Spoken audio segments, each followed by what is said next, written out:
نحمده ونصلي على رسوله الكريم وبعد فأعوذ بالله من الشيطان الرجيم بسم الله الرحمن الرحيم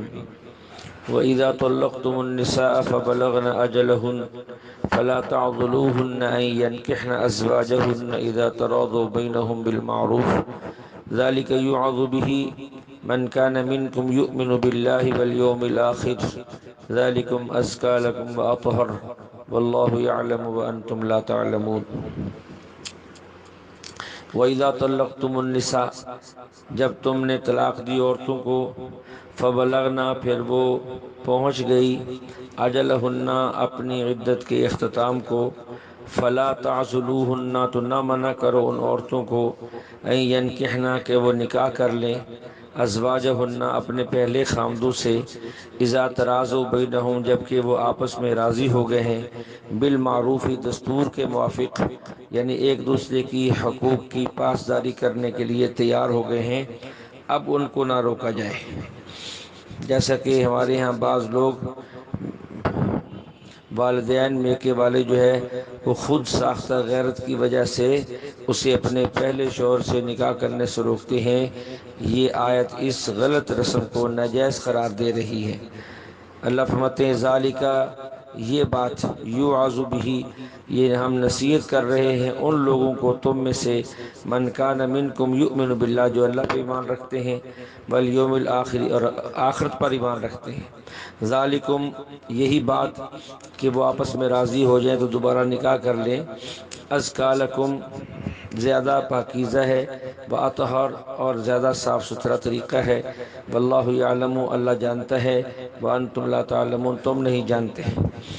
والوالدات، اور کہتے ہیں کہ مائیں، یرضعن، دودھ پلائیں، اولادہن، اپنی اولاد کو، حولین کاملین، 2 سال مکمل، لمن ارادہ، جو شخص ارادہ کرے، ان یتم، کہ وہ پوری کرے گا، الرضاعہ، اپنے بچے کی رضاعت کو، وعلی المولود لہ، بچے کے باپ پر، مولود لہ، جس کا وہ بچہ ہے، یعنی باپ پر، رزقہن، کھانا ہے، وکسوتہن، اور لباس ہے ان کی ماؤں کا، بالمعروف، دستور کے موافق، لا تکلف نفس، نہیں تکلیف دی جائے گی کسی کو، الا وسعہا، مگر اس کی وسعت کے مطابق، جس کو اللہ نے وسعت دی ہے وہ خرچہ بھی وسعت سے دے گا، جو تنگ دست ہے وہ خرچہ بھی اپنی ہمت سے دے گا۔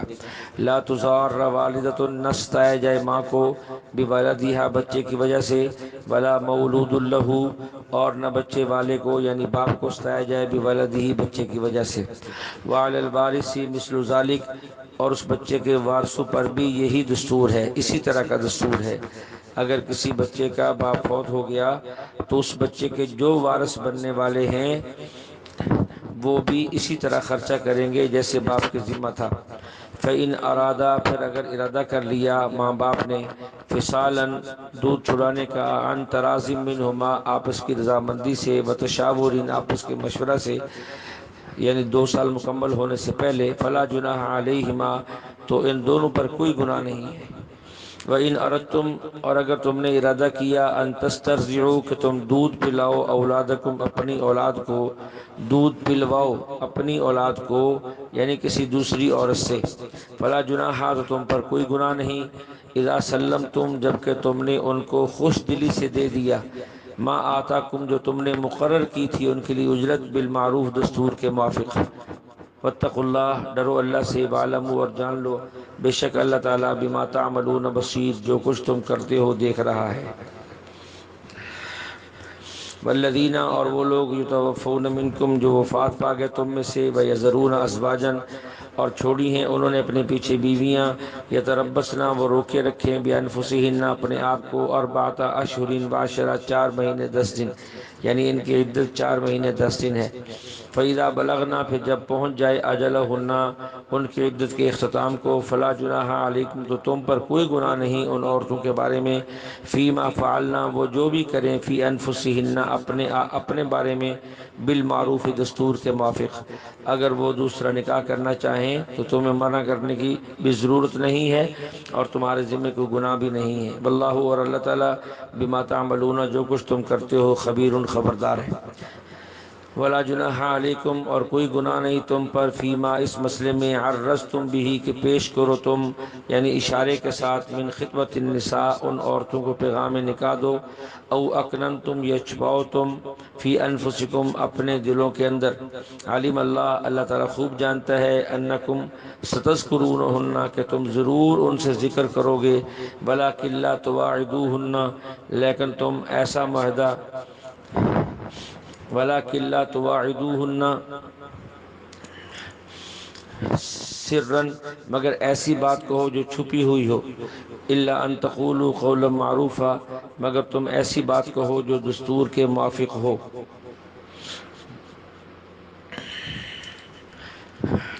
ولا تعزموا اور پکی بات نہ کرو، عقدۃ النکاح نکاح کرنے کی،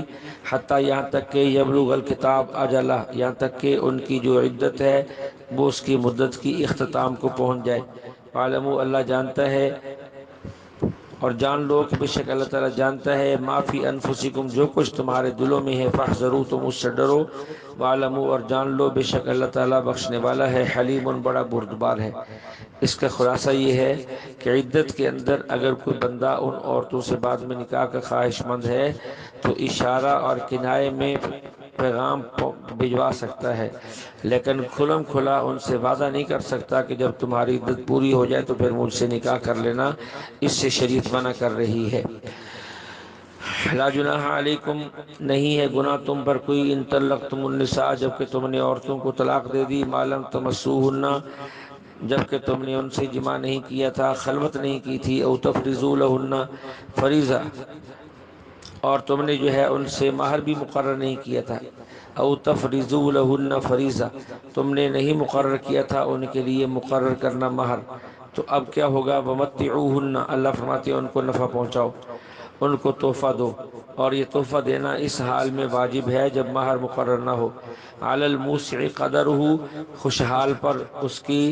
استطاعت کے بقدر، وعلی المقتر اور غریب بندے پر قدرہ اس کی طاقت کے بقدر، متاعا بالمعروف نفع پہنچانا ہے ان کو دستور کے موافق، حقا علی المحسنین یہ حکم لازم ہے نیکی کرنے والوں نیک لوگوں پر یہ حکم لازم ہے، وَإِن طَلَّقْتُمُوهُنَّ اگر تم نے طلاق دے دی، من قبل اس سے پہلے، ان تمسوهن کہ تم نے ان سے خلوت کی ہو، وقد فرضتم لهن فریضہ اور تم مقرر کر چکے ہو ان کے لیے مہر، فنصف ما فرضتم تو پھر تمہارے ذمے آدھا مہر دینا ہے ان کو، الا ان یعفون مگر یہ کہ وہ عورتیں رعایت کر دیں یعنی معاف کر دیں نہ لیں، او یعفو یا وہ مرد رعایت کر دے جس کے ہاتھ میں عقدۃ النکاح نکاح کی رسی ہے، یعنی وہ رعایت کیا کر دے بجائے آدھے کے پورا دے دے، وَأَن تَعْفُوا اور فرمایا کہ تم اگر یہ رعایت کرو، مردوں کو حکم ہے کہ آدھے کی بنتا آدھا ہے اور دو تم پورا، اقرب للتقویٰ تو یہ تقویٰ کے زیادہ قریب ہے، وَلَا تَنْسَبُوا الْفَضْلَ بَيْنَكُمْ اور نہ بھولو تم سخاوت کرنا آپس میں، ایسے موقع پر بھی سخی بن کے اچھے انداز سے خوب دے کر اسے روانہ کرو، ان اللہ بے شک اللہ تعالیٰ بما تعملون بصیر جو کچھ تم کرتے ہو دیکھ رہا ہے، حافظوا علی الصلوات حفاظت کرو تمام نمازوں کی، والصلاۃ الوسطیٰ خصوصاً نماز وسطیٰ کی، نماز وسطیٰ سے مراد عصر کی نماز ہے، وقوموا للہ اور کھڑے رہو اللہ کے لیے، قانتین باادب ہو کر، نماز میں باادب کھڑا ہونا چاہیے، ادھر ادھر دیکھنا، ادھر ادھر جھکنا اور جو ہے اپنے ہاتھوں سے حرکت کرنا، بار بار جسم کو کھجانا، یہ ساری باتیں قانتین کے خلاف ہیں۔ اس کے بعد جہاد کا حکم ہے، فَإِنْ خِفْتُمْ اگر تمہیں ڈر ہو دشمن کا، فَرِجَالًا تو تم کھڑے کھڑے نماز پڑھ لو، اور رکباناً یا اپنے سواریوں پر سوار ہونے کی حالت میں ہی نماز پڑھ لو، یعنی اگر رکوع سجدہ کر سکتے ہو تو کرو، نہیں کر سکتے تو اشارہ سے پڑھ لو، نماز کسی حال میں معاف نہیں، فَإِذَا أَمِنْتُمْ پھر جب تمہیں امن حاصل ہو جائے یعنی حالت جنگ حالت خوف ختم ہو جائے، فَاذْكُرُوا اللَّهَ پھر تم اللہ کو یاد کرو یعنی نماز پڑھو، کما علمکم جیسا کہ تمہیں سکھائی گئی، ما لم تکونوا نہیں تھے تم اس سے پہلے اس حکم کو اس طریقہ کو جاننے والے، والذین اور وہ لوگ جو توفون منکم جو فوت ہو گئے تم میں سے، ویذرون اور چھوڑی انہوں نے اپنے پیچھے ازواجن بیوییں، وصیت لازواجہم تو ان کے لیے لازم ہے ان کے لیے ہے کہ وہ وصیت کر دیں اپنی بیویوں کے لیے، متاعا الی الحول کہ 1 سال تک وہ نفع اٹھائیں گی ان کے ترکہ سے غیر اخراج، اور ان کو گھروں سے نہیں نکالا جائے گا۔ فَإِنْ خَرَجْنَا، اگر وہ خود ہی چلی جائیں، فَلَا جُنَاحَ عَلَيْكُمْ، تم پر کوئی گناہ نہیں، فی ما فعلنا، جو وہ کریں، فی انفسہن، اپنے ذات کے بارے میں، من معروف، دستور کے موافق۔ اللہ تعالیٰ جو ہے وہ زبردست حکمت والا ہے۔ وَلِلْمُطَلَّقَاتِ مَتَاعٌ بِالْمَعْرُوفِ، اور مطلقہ عورتوں کے ساتھ، مطلقہ عورتوں کو نفع پہنچاؤ دستور کے موافق۔ حقاً علی المتقین، یہ بات لازم ہے متقی لوگوں پر۔ کذالک، اسی طرح، یبین اللہ، اللہ کھول کھول کے بیان کرتے ہیں تمہارے لیے آیات ہی، اپنے احکام کو، لعلکم تعقلون، تاکہ تم سمجھداری سے کام لو۔ اللہ جل شانہ ہمیں قرآن پاک کو سمجھ کر پڑھنے کی توفیق عطا فرمائے۔